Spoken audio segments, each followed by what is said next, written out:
Vous nous proposez un partenariat accru avec la Fondation d'Émile qui travaille à entretenir la mémoire de la Shoah et à soutenir nos amis pieds-noirs et harkis. Sur ces deux volets, nous n'avons rien à redire.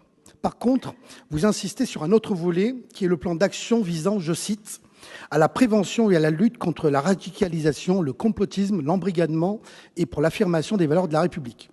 Alors, Monsieur le Président, je me suis dit, enfin, un vrai plan de lutte contre l'islamisme radical qui pratique un entrisme fulgurant dans nos écoles.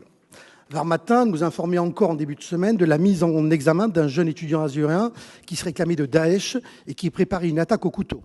Et ce n'est pas Christian Estrosi qui me contredira, il dénonçait lui-même il y a quelques jours des prières musulmanes en cours de récréation, des minutes de silence en hommage à Mahomet, les ports de vêtements religieux tels que les abayas et les camis.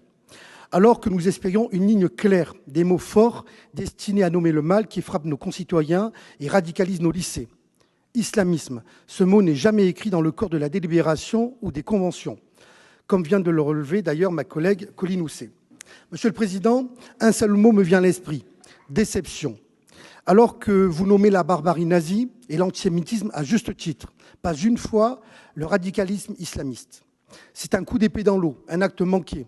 Une journée mémorielle et des ateliers débats ne suffiront pas à protéger nos lycéens si la vraie idéologie mortifère aujourd'hui en France n'est évoquée. Alors que chacun d'entre nous constate que dans nos écoles, professeurs et élèves sont abandonnés face aux revendications islamistes, et il est décevant de constater que, comme le ministre de l'Éducation nationale, vous préférez le pas de vague et de l'autocensure. Je vous remercie.